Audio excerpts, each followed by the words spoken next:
Welcome to Anything Goes on Made Television, the show where anything really does go.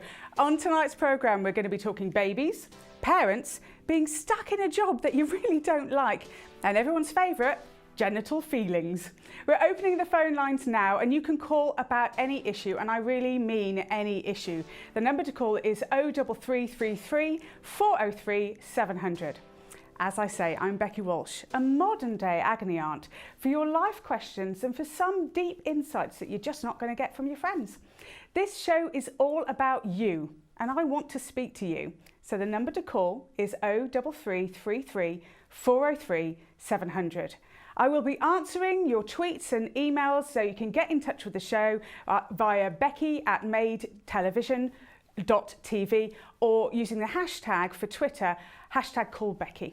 So we've got some starter topics to get your mind purring. How to stick at a job even though you'd rather cover yourself in goose grease if it meant that you could slip out of the door more easily. Are you in a job you hate? Would you just love to leave but you can't seem to find a way out? Well, I would love to talk to you because I can help you with that. Is it possible to build a relationship with your parents despite a tricky childhood? Did you do it? How did you do it? Would you want to do it? Well, come on, let's talk about it. And let's talk feelings, nothing more than genital feelings, clitoral sensitivity and the difference between a circumcised and a non-circumcised cock. We are talking to Sharon King tonight, who is our guest, and she's going to be talking about birth. But don't worry, we are leaving out all of the gooey bits.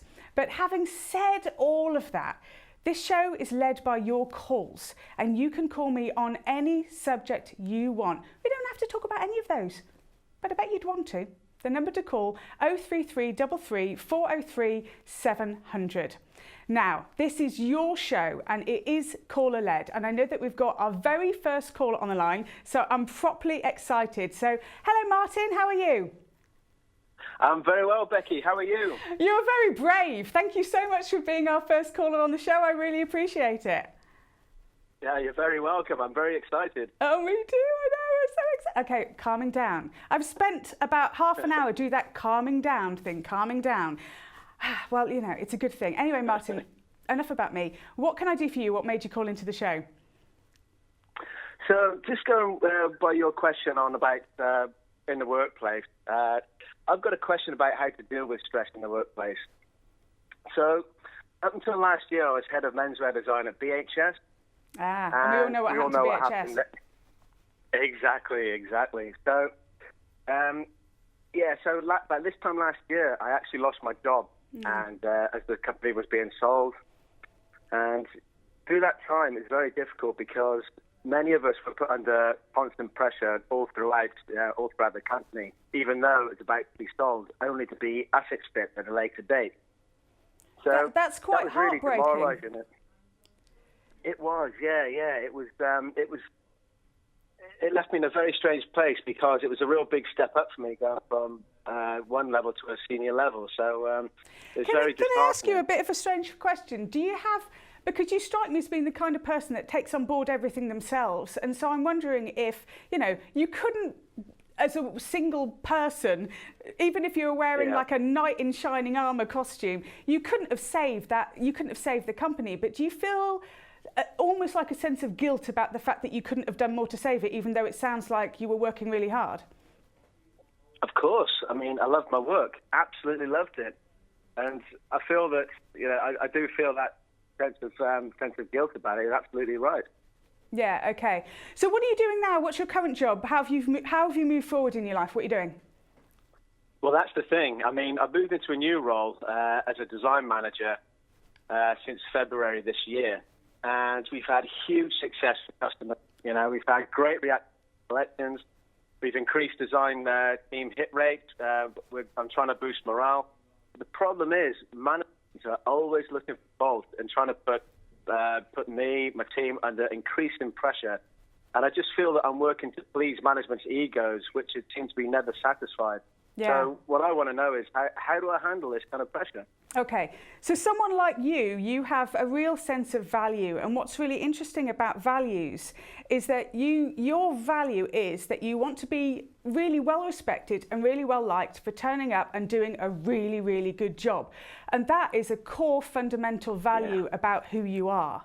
And so when somebody isn't giving you that appreciation, where they're taking that, and then sometimes leaders motivate, or rather, managers motivate by leaders, that's not quite the right term, motivate by trying to push you to reach further and further. But actually, in your case, what works for you is being told, good job, well done. Like, you need kind of like a coach style boss. But the other thing about you is I feel, and tell me if I'm wrong here, but I feel that you really value freedom. So the freedom to be creative, the freedom to come up with your own ideas. Yeah, of course you do. So actually, correct. Yeah. How you need to change your mindset on this is that you need to weigh up between your value of freedom and your value of being appreciated in your job and doing a good job.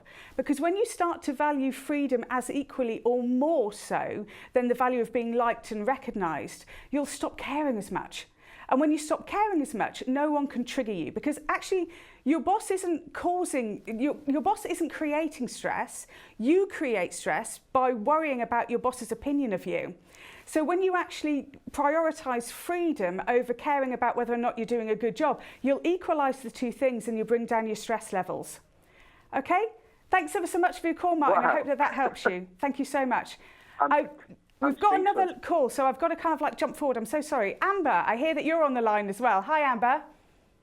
Hi, Becky. Hello, what made you call the show? Right, so I have been lacking self-motivation to get on with things on my own. I've been spending my free time in my head a lot, and most of my day goes by. And so my question is around, how do I snap out of it, and get on with my plans. I'd love to meet someone. I'd love to move forward with all of the things that I've got going on. But so when you say that you're spending a lot of time in your head, is this you analysing yourself? No, this is me at home, daydreaming, letting the day go past. So you're basically saying procrastinating. Okay, so the thing about procrastinating is there's two reasons why we procrastinate. One is simply because we're not ready to step into whatever the thing is. And what I mean by not ready is we're waiting for more information. So I would start looking at the things that you keep coming up in your mind that you're not doing anything about. And rather than spending time going, why am I not doing this? Why am I not doing this? What is wrong with me? Why am I not doing this? Actually kind of go, okay, I'm all right with not doing this. I'm just not going to do this. Because I think that there's some other piece of information, an inner knowing, that is waiting to come up that can't come into your mind while you're telling yourself off for the fact that you're not doing anything. So in a sense, we kind of like need to change the record in your head. So what your inner knowing is trying to bring forward is going to emerge. So when you've got this voice going, what's wrong with you? Why aren't you getting this done? You should be doing this. Time's running out. You're going to die horribly alone. You know, all of these things that we worry about when we're thinking about things like this.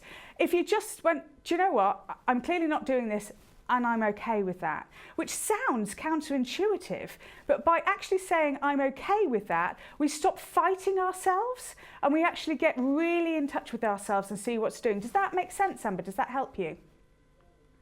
Yes, although at the same time I do feel that in my free time I am enjoying myself with my time wasting. Well, how can enjoying yourself be time wasting?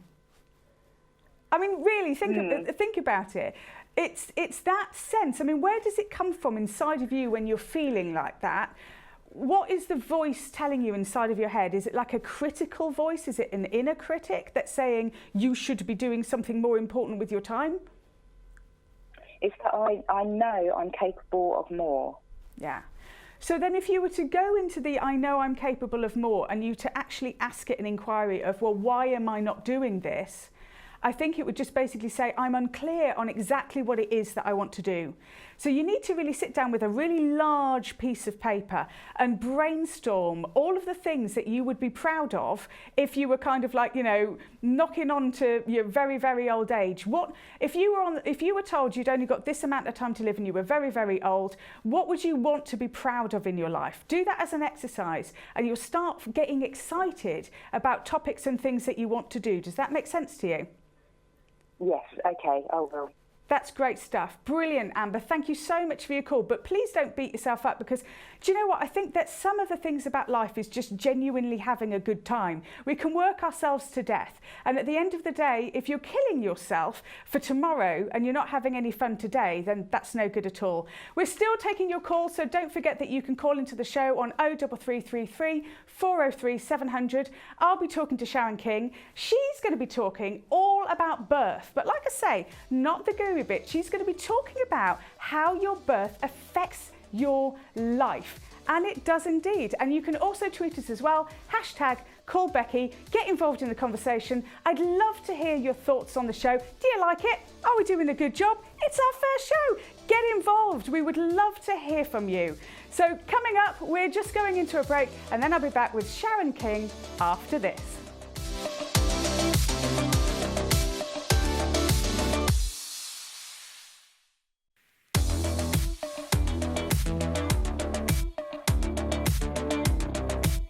Welcome back to Anything Goes with me, Becky Walsh, and this show is the antidote to Jeremy Kyle. Okay, we'll be taking your calls and you can join in the conversation 03333 403 700, or you can use the hashtag on Twitter, call Becky. Okay, so coming up on the phone now, we've got another call. Hello, Sam. Hi, Becky. Hello, how are you doing? Yeah, I'm good, thank you. Good. What inspired you to call into the show? Because I was intrigued by the material that you're sharing tonight, because I've had an ongoing concern and question really regarding my mother and building a loving relationship. Yeah. I just find it such a chore really, more than like to get any benefit from it. It's a chore to call her, it's difficult to visit, and everything seems to be controlled by her terms. And I just, find it really difficult to feel loving toward her. And I wondered if you have any suggestions how to move forward to build a loving relationship. It seems so, far gone that I don't know if we can get that back. So you had it in the first place? You've had a loving relationship with her? Sorry? Maybe not. It's been so long, and I think she's been quite a critical mother in my growing up, and I think that's really distorted sort of the potential of having a really loving relationship. So, maybe we never did have it. It's so painful when you've got a critical parent who basically is just putting you down and not being kind, and I bet she doesn't listen to you, so she probably disregards what you're saying. Would you say that your mother actually suffered from lack of self-esteem in her own life? Because I tell you why I say this, is it sounds to me that she doesn't feel like she could put faith in anything that she actually brought into the world. So it sounds to me like she's just correcting something that she feels is imperfect because it came through her. And I think that when mothers do that, sometimes the only way that we can build a loving relationship with them is to become the mother to them that they never were to us, which sounds strange, but eventually we always become our parents' parent, if you're lucky. That doesn't always happen. But by becoming your parents' parent, sometimes by changing the way in which you are speaking to them. So in other words, if she's critical towards you, then you say, you don't get to speak to me like that. Because that's what a parent would do. If a child was kind of like going, then you'd say, you don't get to speak to me like that. You don't get to be impolite to me. So I wonder if there would be the bandwidth of just trying that a couple of times, not perhaps as aggressively as the way that I'm putting it, but to get yourself into the mindset of being the parent of your parent and just see if that starts to change the dynamic. If it doesn't change the dynamic, I just think that sometimes we spend a lot of time in relationships with people where the relationship just doesn't work, and that sometimes we have to just cough up and just say, people said to me about my own dad, but he's your dad. It's like, well, I choose who I have in my life as an adult. It's one of the great benefits of being an adult. So that could also be a choice that you want to make on your own terms. How does that sound, Wow. Sam? All of that? Well, I never really thought of it from that perspective before, and but I guess I could give it a try. I think it would be kind of difficult changing the dynamic that way, but I'll have to have a think about that. That's great. Definitely given me food for thought. But Sam, always take anybody else's opinion or advice with your own common sense, because you know that relationship with your mother far greater than I do. And I don't want you to do anything that is going to sabotage that relationship. But at the same time, I don't want your mother to continue sabotaging you. Thank you, Sam. Thank you so much. Very brave of you. Thank you for ringing in. Thank you. Hi, Sue. You're on the line. Hello. Hello. Hello. You are live on the television. What's made you call into the show? I feel I'm losing my husband over his depression of his current job. Yeah. He's no longer the man I married. He's very progressive. I say he's 0 to 0 within that amount of time. Sounds a little similar to it's Martin's affected call. myself and my children.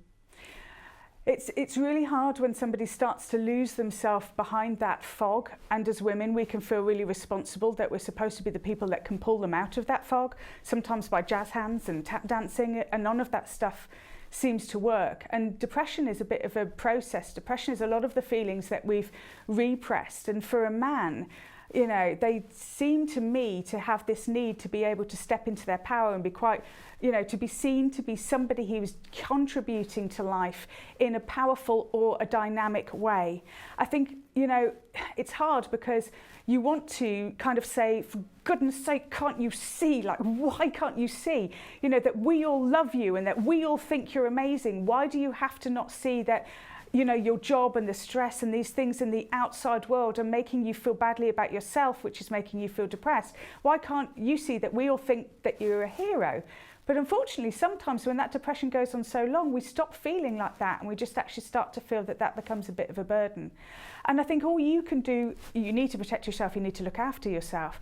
But all you can really do is keep reminding them that everything that they do, including emptying the bin, is the best thing that they've done. Thank you so much for emptying the bin. That was brilliant that you did that. How wonderful about this. And try not to have conversations about the depression being a problem as much as you can, because I know that that's hard, because there are things that you will have to discuss that have got to do with finances, that have got to do with the family. So I think that when you're looking at this, I think just try and look after yourself, but as encouraging as you can be, and do get professional help if you feel that that's needed. Thank you for your call. I hope that helps. Thank you. Yes, I will pursue the professional help. I'll persuade him to get professional help. Do you know, and that's a very hard conversation to have with him when you're persuading him to go to professional help, because unfortunately we're telling them that there's something wrong with them at a point when that's the last thing we need to be telling them. So I think if you can do it as a collective family thing, I think you and I need to go, you know, even if it's couples counselling or something like that, it's then kind of like saying, look, there is a thing going on that I am supporting you with within that, rather than saying, you need help, you do. I think that that can sometimes mean that they feel a bit more supportive in that. I hope that that's okay. It's really tough and my heart goes out to you, it really does. So we are going to be having a chat with the delightful Sharon King. Now, Sharon King has written a really awesome book called Heal Your Birth, Heal Your Life. Now, there are many things that actually happen to you in childhood, but when you think about childhood, we talk about childhood and psychotherapy, and we understand, you know, I was seriously amused, very happy as a child, and how what happens in childhood can have an effect to what's actually going on in our life. But you're looking at this slightly more deeply, and you look at what goes on in the womb as well as at birth. So what traumas can take place in the womb that might actually affect somebody's life? Well, it can start as early on as conception. Whoa! Whoa! Okay, so how we're conceived can influence how we are in our lives. But also when you think about it now, women are finding out earlier and earlier that when they're pregnant. So that initial shock, oh my God, I didn't realise, you know, I was pregnant maybe, then that shock can be registered by the baby, because the baby is actually a conscious being and it's starting to develop the brain. So it's a conscious being and it's developing the brain. If there's things, say for example, if there's arguments going on in the home while the child is developing, does the brain develop in the same way or in a different way? Well, it actually develops in a different way. So first trimester, the reptilian brain's being developed, and that's our survival brain. That's our fight, flight, freeze, am I safe? It's our secure brain. So in the first trimester, if something happens that either the baby feels like its life's threatened or the mother feels like its life's threatened, then that part of the brain is going to develop very differently to if the mother's feeling safe and secure. So every thought, feeling, emotion that mum has is recorded by the baby, and that not only affects the physical development but also the emotional development of the child. Properly fascinating. We're going to go to a tweet, but I have not finished with you, lady. Your brain just needs to be emptied on this show, and we will come back to brain emptying Sharon King in a moment. But I'm just going to go to a tweet just first of all. So Charlie has asked a question. He's used the hashtag #CallBecky. He says, as a single 60-something-year-old woman, I'm wondering how to get fellas to notice me in the pub. Okay. Do you know, we do get to this point where we become invisible. I'm swearing it's true. We suddenly kind of like get to this other thing. But I tell you something, it's not all about the physical aesthetics, you know. It's all about that little look in your eye, especially that dirty little spark that you can have. It's about your va-va-voom. So what I would say to you is become curious. Because we get very shut down, especially if you've been disappointed in love before. Become curious. You know when you go travelling or you go on holiday and you're walking around and you get so much more attention and your chances of being laid are seriously increased. And people are happy to carry your bags and give you directions. It's crazy. So what's different between you when you're on holiday and you when you're at home? Curiosity. Because you're in a foreign place, you're probably looking at the tops of buildings rather than moaning about the cracks in the pavement and why haven't the council fixed it. You are looking at buildings, you are seeing what's going on. And guess what? Curiosity is sexy. So when you suddenly become very curious and you're looking at life in that way, then people start to become curious about you. And then when you're in the pub, it doesn't matter whether or not you're sitting next to somebody who is stunning, you are going to be the one getting the attention. I hope that helps you. So we are going to be going into a break and I'm going to be answering more of your questions, so do not hesitate to get in touch. And also we're going to be getting to your emails at some point as well, and we'll be coming back with Sharon soon. Brilliant stuff. So Sharon King's going to be joining us after the break, and we are going to be talking about all sorts of things, even some rude stuff. Stay tuned.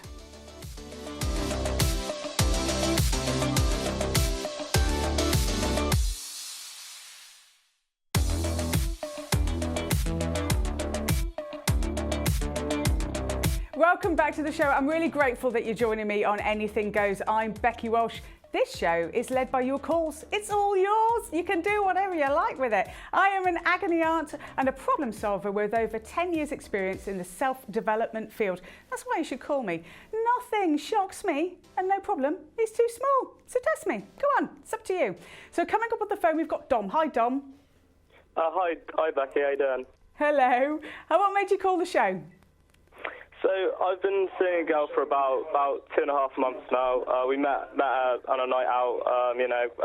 Things have gotten pretty serious.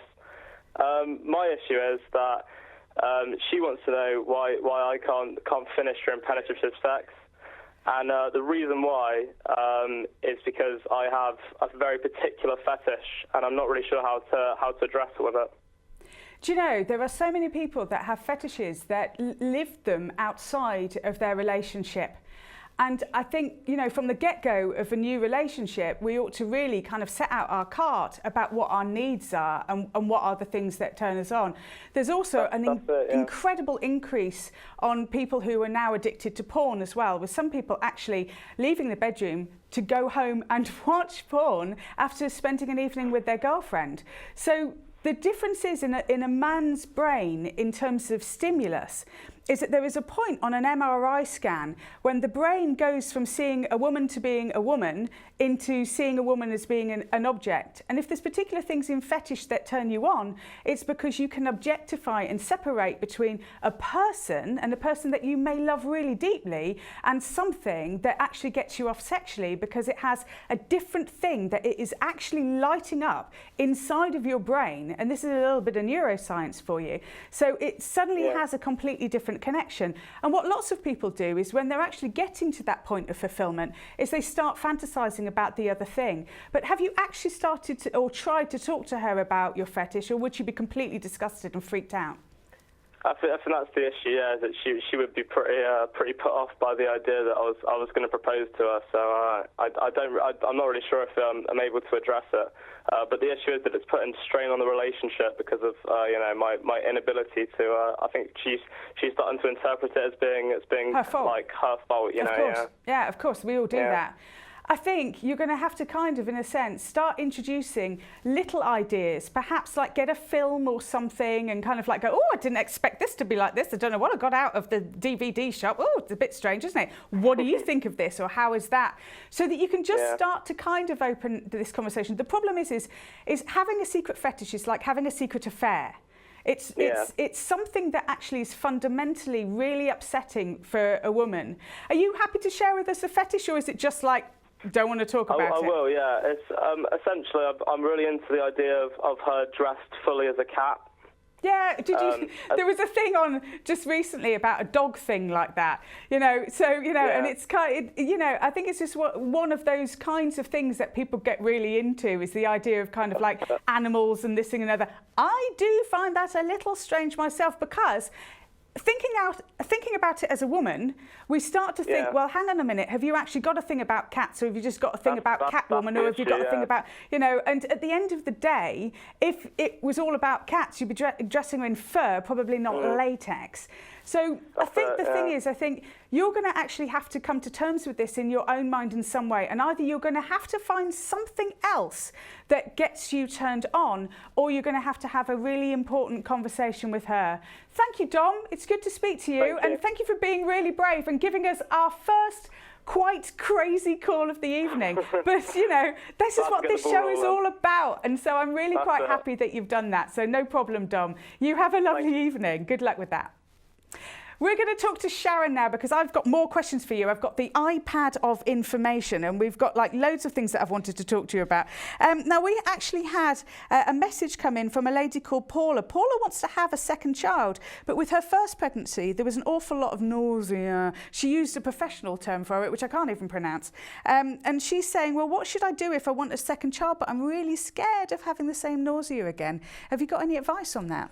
Well, there's lots of things you can do for the fear, first of all, and to actually work through the fear, we could use something, for instance, like mindfulness, meditation, something like tapping, EFT.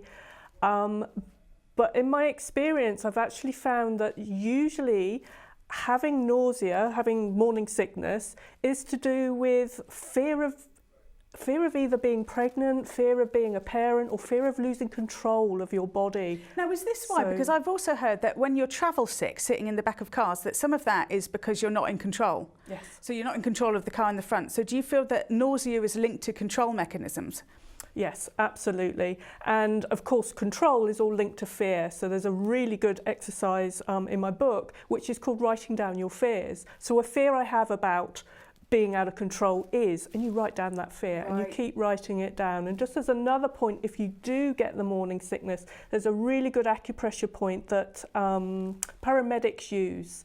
So if you're feeling sick, if you hold your pulse points, then that can really help to bring down the nausea. That makes sense. And I think if you are feeling like control, and especially being pregnant, there's so much vulnerability, because you're carrying around this huge, melon in your belly.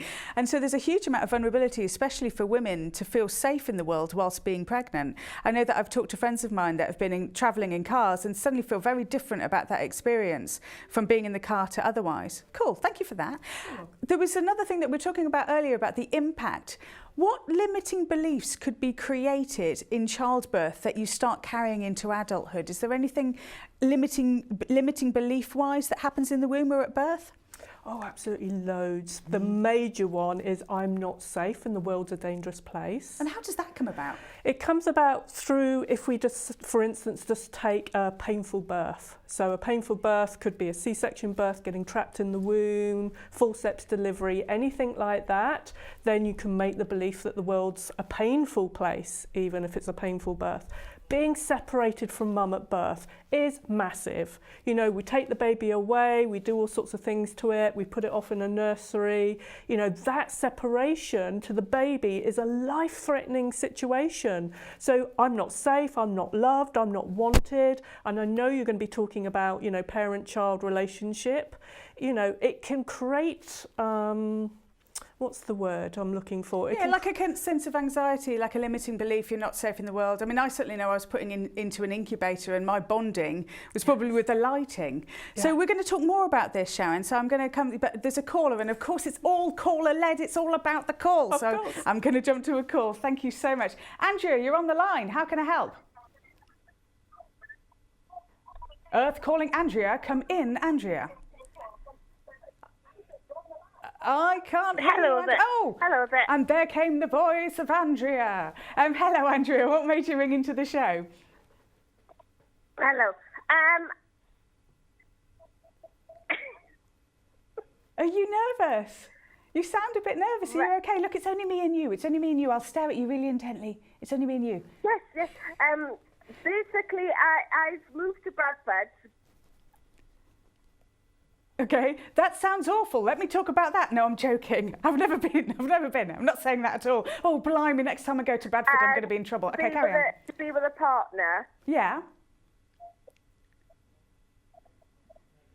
Oh, yeah. You're probably watching the TV and you're listening back via the TV, so you don't want to be doing that. Tell you what, Andrea, just hold that thought. I'm going to go back and ask Sharon one more question, and then I'm going to come to you. And what I just want you to do is just turn off the TV, listen to me intently, get really clear on what it is that you want to say, and then we'll have a little chat. Is that all right with you? She's gone. Okay, never mind. Do call back. I do want to speak to you, so do give us a call. I really would like to speak to you. So, Sharon, we were talking before about limiting beliefs and things that we kind of like come up within our own psyche and these things that happen. Now, I was telling you, I was put in an incubator when I was first born. Tell me about brain development. How might that have affected my life? Don't say anything like, well, that will have made you slightly insane. I think we've all established that. I think we know that. So, yes. So tell me a little bit about what happens when mother and baby are separated. Well, when they're separated, then the baby's going to feel like they're not wanted, that they're alone, and it can set up abandonment issues. It can set up those feelings of I'm not wanted and you're going to leave me and you weren't there for me. And you'll probably find that will carry on in your life, patterns in your life where you're feeling like that, where people are not there for you. Yeah. So that makes it really difficult, doesn't it? Because you can lead into your adulthood with that limiting belief of I'm not enough, nobody cares about me, I'm not loved, I'm disconnected. Tell us about your book. Tell us about the book. So, you know, it's Heal Your Birth, Heal Your Life. What made you write it? Well, I have all this amazing information in my head and I just had to get it down on paper. So that's why I write it. But it's for people who want to learn about how to have a natural birth and why natural birth doesn't happen. Brilliant. Sharon, you've been a star. Thank you so much for joining me on my first show. I'm delighted that you've been here. Her book is called Heal Your Birth, Heal Your Life. I've read it. It's brilliant. It's wonderful. So if you've got any questions about your birth or any of the things going on in life that may be holding you back, that's a really good book to read. So nothing but calls in the last bit of the show. So if you haven't pledged your call, you need to get it in there now. The number to the ring, 033 33 403 700. We'll be right back after this. Speak to you very, very soon.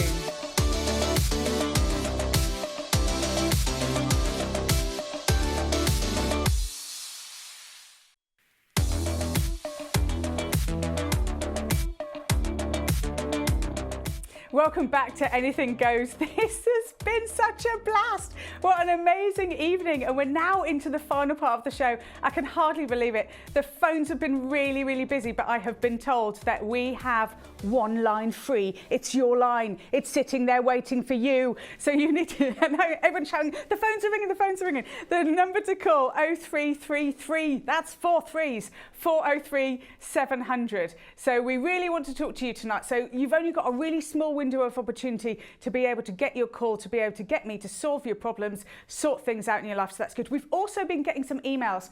And what I'm going to do is during the week, I'm actually going to be able to answer some of your emails as you send them in. They are going to be setting the tone for next week's show. So this show is all about you, and that's what's going to be setting the tone. Also, you can get onto Twitter and you can use the hashtag #CallBecky to join in the conversation, and we would really love to get in touch with you. Now, I had an email from Marie, and she dropped me a line to becky@madetelevision.tv, and it reads, "Dear Becky, I adore my boyfriend and the chemistry is really good. We've been together a while, but it's got into a bit of a routine in the bedroom. He finds it hard, I find it hard to come without clitoral stimulation. Yeah.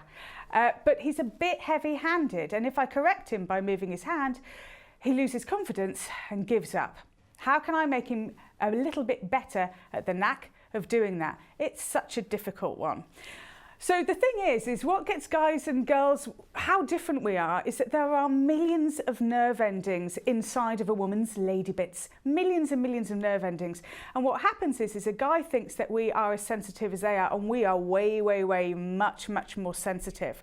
So actually, you want to be able to get him to be able to understand which parts of your body work in which way. Now, you might not even know this yourself, but if you were, say, looking at your own lady garden, you're looking at the point that is just about 2 o'clock. So if you were looking directly at it, so if it was you using that hand, it would be on that hand side. So you're looking at that bit, and the bit that's just at 2 o'clock is the most sensitive. Now with a guy, if he understands what he's supposed to be doing in practical terms, he's going to be brilliant. So what you need to do is tell him, rather than grabbing his hand and moving it into a different place, you need to tell him very clearly what it is that you're working for. So we're going to be talking to Steph now about this kind of thing, another brave person to phone into the show. Hello, Steph. What made you call into the show? Hi, Becky. Basically, my boyfriend and I have been in a relationship for a long time, and I keep hinting at him at how I want things done in the bedroom in terms of stimulating my clitoris, but unfortunately he just doesn't get the hints, and I don't know, I've lost all confidence to be able to tell him what I want. And I don't really know where to go next. It's really similar to what Marie's just been saying on this email as well. You know, frank conversation. I think that the thing is you can't say to somebody you're getting it wrong, because that's obviously going to make somebody completely kind of shut down. But what you can do is educate, and you can actually talk about the differences between your own area and his area. So, you know, on a cock, you've got that like stringy bit. I'm sure it's got some kind of like practical name, but you've got the head on the background and then you've got the stringy bit. The stringy bit is technically, is the most sensitive part on someone's cock. So you can basically say, you know, imagine if I was to rub that really hard, or imagine if it was just to sort of give the preference to be able to understand the difference. So in a way, when you're explaining what it is that you like, I mean, you can show them and allow them to watch. That's one way of doing it. But also you can just let them know that there are millions and millions and millions of nerve endings. And the lighter the touch, the stronger the orgasm. So your clitoris actually needs to be erect in order to be able to have an orgasm. And most people don't even know that. And the slower you do it and the more light the touch, I mean, let's face it, Frankie said relax for a reason, people. And so if you can actually get him to calm down and just really take his time about it and go into a lighter touch, I think that what happens is they get the idea that they have to do what it is that would work for them on you, and unless you actually let them know how it feels, they can't really do that. So I think that stuff's really important. In every other area with him, do you feel really comfortable about talking to him about all of these kinds of things? Yeah, like we've always been really open about our sex life and what we want from one another, but recently I've got a bit shy, I don't know why, and started to lose a bit of self-confidence in myself. And I think him as well, because we've been together a long time. So, and also the thing kind of going back to basics. Yeah, and it is going back to basics, because when you've been together a really long time, what happens in the first kind of 3 months, you've got a blast of oxytocin to the brain. So oxytocin is that love hormone. So when you have a bath, you have oxytocin, you have a massage, you have oxytocin, and it's there for breastfeeding as well. So you get this oxytocin, and basically it makes you crazy for them. It just makes you want to rip their clothes off. You could be in public places. You don't care if you're in a park. You're just like, give me, give me, give me. I want this guy so much. And so then you get into just being completely turned on. And then Mother Nature takes away the oxytocin because she thinks that the guy is firing blanks. So she takes away the oxytocin, hoping that you'll get bored and won't really love them and then go off and find a new partner. So the problem is with you then going off and finding, I mean, you're not going to go off and find a new partner because real love takes place.